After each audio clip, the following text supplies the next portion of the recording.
Chapter 9. Train Trip with Grandma. One summer day when I was 6 years old, Grandma Slusser said, "I need to do some shopping, Donnis. Do you want to ride with me on the train to Kingman? You can help me with my bags." "Oh, yes, Grandma." I just knew I would like a train trip with Grandma.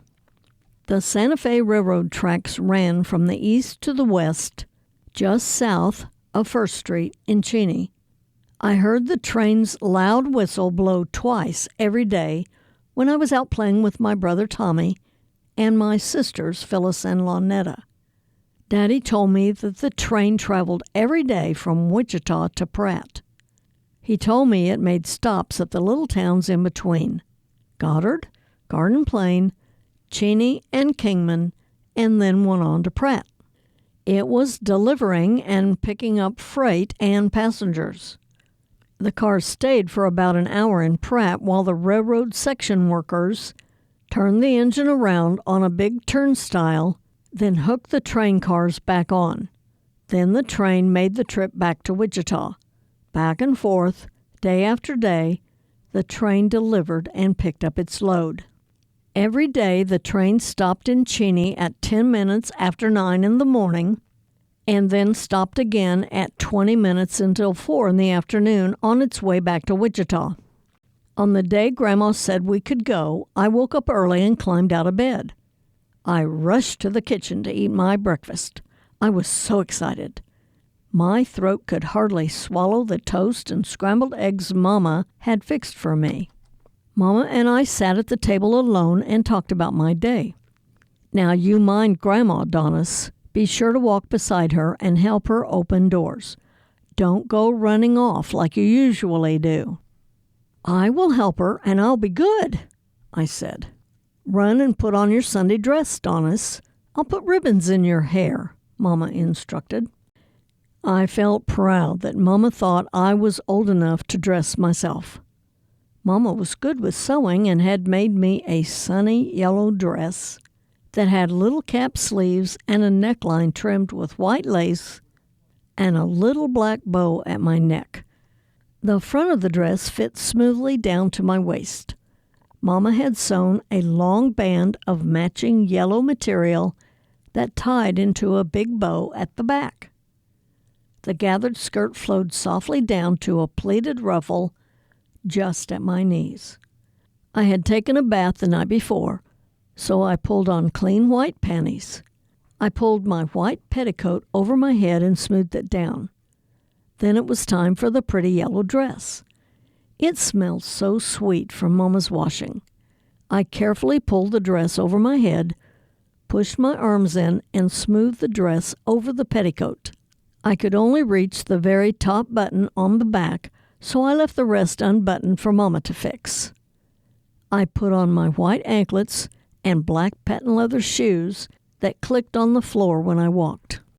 When I had done all I could to dress myself, I went back into the kitchen where Mama was just finishing up the breakfast dishes. Mama buttoned all the buttons on the back of the pretty dress and made a big bow with the ends of the tie. She brushed my hair until it was shiny. I did not like to have my hair brushed. It felt like Mama was trying to pull my hair out by the roots. "Ow!" I said as I tried to pull away. Mama parted my hair in the middle and separated each side into 3 strands of hair and carefully wove the strands into a braid. Mama called the braids pigtails. I wasn't sure why. "Stand still, Donnis. This will only take a little while," Mama said. Sometimes if I fidgeted too much, Mama would jerk my head around with the handful of hair she was braiding. "Ow!" I cried. Mama combed my bangs straight forward on my forehead, and she tied a yellow bow at the bottom of each pigtail. Finally, Mama was done. "You look so pretty, Donnis. Now go sit in the living room, stay clean, and wait for Grandma," Mama said. Grandma was Daddy's mother. She lived with Daddy's youngest brother Lloyd in Cheney on 6th Street. Uncle Lloyd never got married and never went to work, so he lived with their mother. It wasn't long until Grandma came walking down Adams Street toward the little house where my family lived. Grandma did not drive a car, and Mama couldn't leave us kids, so Grandma had to walk the 5 blocks from her house to our house. Grandma was dressed up too. Grandma left her everyday dress on and slipped her Sunday dress over her everyday dress, which was on top of her petticoat. Both dresses had long sleeves. I thought that was odd, but I knew it would be rude to ask Grandma why she did it that way. I thought Grandma would be hot with 2 dresses on, but Grandma never complained. She had on her good, very heavy black shoes that laced up the front. They were not at all pretty, but they were strong and sturdy and helped Grandma walk so she wouldn't stumble. Grandma was 60 years old, and she used a cane to help her walk. I was excited. "Bye, Mama," I hollered as I ran out of the house to join Grandma on the sidewalk. Grandma held my hand as we walked 1 block south and 1 block east to the place where the train would stop. It was called a depot. When we reached the depot, Grandma bought our tickets and we sat down to wait for the train. We didn't have long to wait. Suddenly, I heard a loud whistle. I knew it was the one I heard twice every day. But today, sitting inside the depot, it was much louder than I had ever heard before. I listened to the wheels screeching along the track as the train slowed down east of town. As it pulled closer to the depot, the train was going slower and slower and slower. The smokestack above the engine belched black smoke and passed slowly by the depot, followed by the freight cars. The caboose was the last car on the train. When it pulled even with the depot, the train engine gave one more loud belch, and the train stopped. "Here we go, Donnis," Grandma said as she took my hand again. Together we walked up to the back door of the caboose. There was a man standing in the doorway. He was dressed in dark gray trousers that had black stripes down the legs. He had on a light gray shirt with brass buttons on the front. Around his neck, under the collar of the shirt, was a black skinny bow tie. He tipped his little flat cap at Grandma and winked at me. He said, "Good morning, ladies. Welcome aboard." He took the tickets that Grandma held out to him. "I see you are going all the way to Kingman this morning." He punched a hole in the tickets and handed them back to Grandma. "And we'll be picking you back up this afternoon for the return trip." "Thank you," Grandma said. "Thank you," I echoed. We made our way between 2 rows of red velvet seats. Some were only big enough for 1 person, but there were some that were like a bench where 2 people could sit. A few passengers were already sitting in the car. Grandma sat down on one of the long bench seats. She told me to sit beside her. The velvet seat was bouncy. I wanted to bounce on it, but I was warned to behave properly, so I sat still. The caboose had a lot of big windows. 1 big sheet of glass with strips of wood between the windows. The sunshine came slanting in the south windows, making wide sunshine stripes over the red velvet seats and over Grandma and over me. Corners of sunshine fell on the floor and kept reaching out across everything and seemed to shimmer when I looked closely. Grandma and I settled back for our ride. The train's whistle blew and a big puff of black smoke came out of the smokestack. The train was ready to go. I asked Grandma, "Who was that man?" "The brakeman," Grandma answered.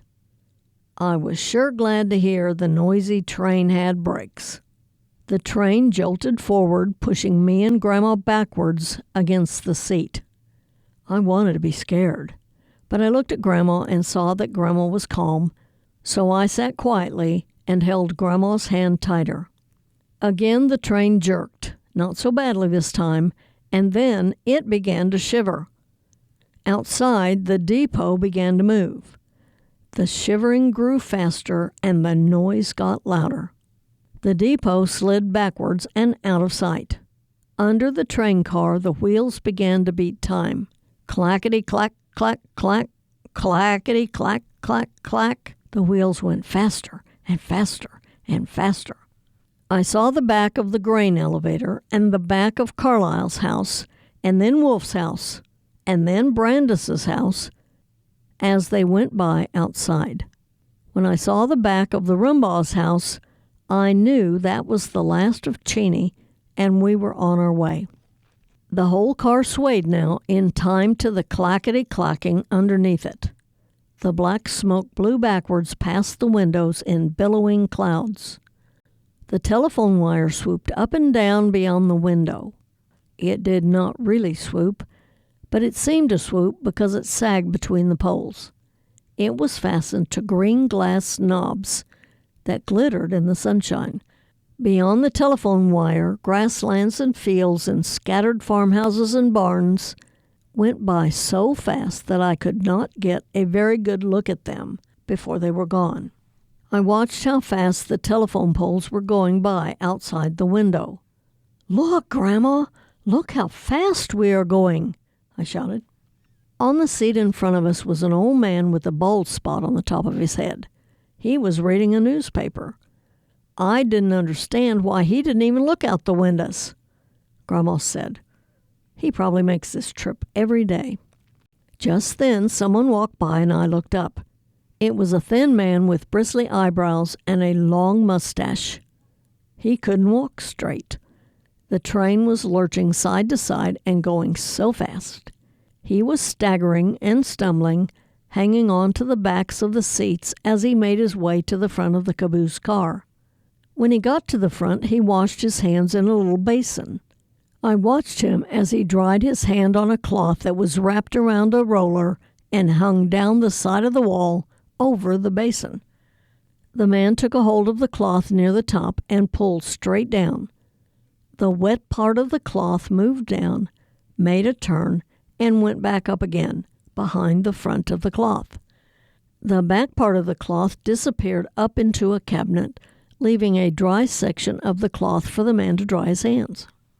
After the man was finished and walked back by us, I asked Grandma, "Please, Grandma, may I go wash my hands?"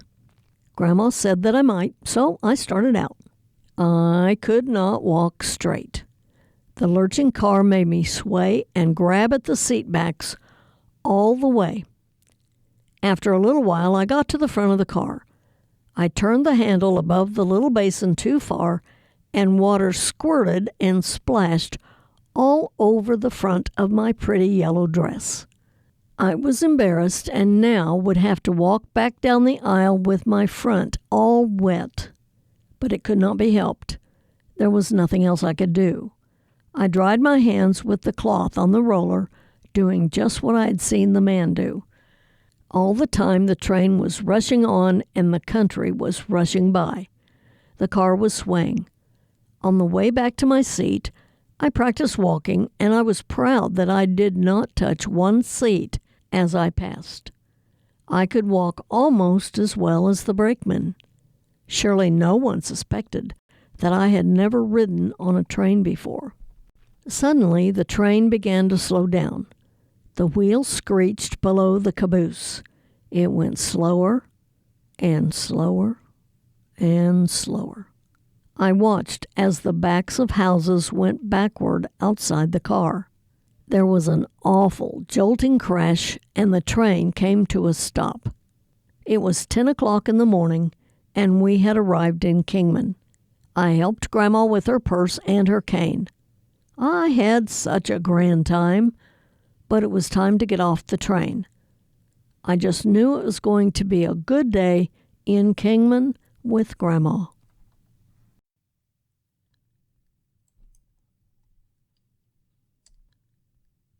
I've been telling stories since the age of 3, and I'm happy to have published the books of my father, Max, brother Tommy, and sister Lonetta Slusser Knutson. All of our books are published through Amazon and Kindle. www.amazon.com/author/Donnis Crane.